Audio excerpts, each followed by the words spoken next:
funny start to the programme, but in fact a very serious start to the programme also, because that kind of trick used to be performed by Chinese illusionists. And once upon a time, there were a few, none more famous than one called Chung Ling Soo.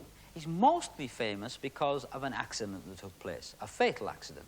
Chung Ling Soo was shot and killed on the stage of the Wood Green Empire, March the 23rd, 1918.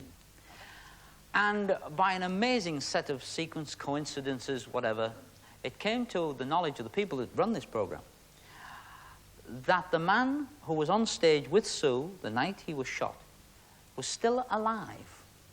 And he's with us, and he's in the studio tonight. Would you please welcome Jack Grossman.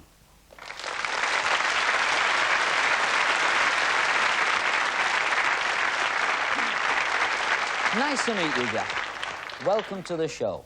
What exactly happened on the night he was killed? It was pandemonium because quite a lot of people went out of the theatre really didn't know what had happened. They didn't realise he'd been shot and killed. No. They thought it was the end of the performance and quite a queer way of ending it. Yeah. And he was attempting to catch a bullet on a plate. That's right. Wasn't he? Well, you see, we were removed from the stage after half an hour with my close assistant who was also firing a gun at him, and taken to the police station and kept there all night.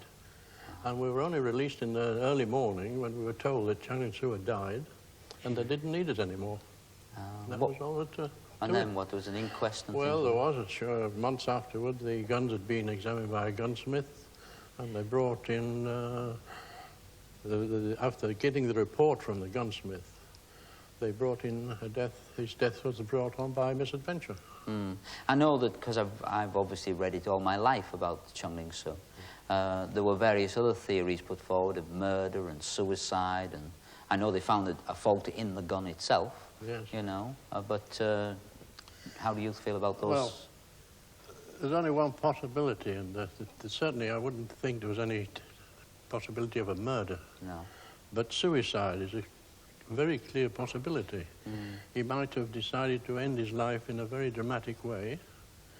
It all happened on a Saturday night, the last performance at One Green Empire, and in his contract he had to wear a bulletproof waistcoat.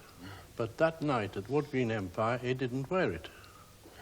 And also during the week he used to travel with us from Wood Green station, underground, home, and he really opened up to us and started talking to his advance manager was with us and the two Chinese boys. And he was relating how unhappy he was, and that he was far happier as a young man earning £5 a week than he was earning £500 a week. Oh. Which was rather surprising that he should speak that way to us. Yeah. And this was during that week, and on the Saturday night he was killed. Yeah. Well, I know, in fact, Jack, that Soo used two men on stage as a sort of a little playlet about the Boxer Rebellion, wasn't it? Yes. And that you were one of the two men who had guns on the stage, yes, and you both fired at the same time. Right. Now, to this day, do either of you know, do you know who fired the actual bullet? No, we'll never know. Nobody will know. Another thing I'd like to mention, that Chung Ling Soo looked after those two guns himself. He wouldn't let anybody else handle them. He kept them in his dressing room, he prepared them, and only released them on stage to his Japanese stage manager. Well, I'd just like to say thank you for coming on the programme. You're going to be on it a little later on, back actually to do what happened in 1918.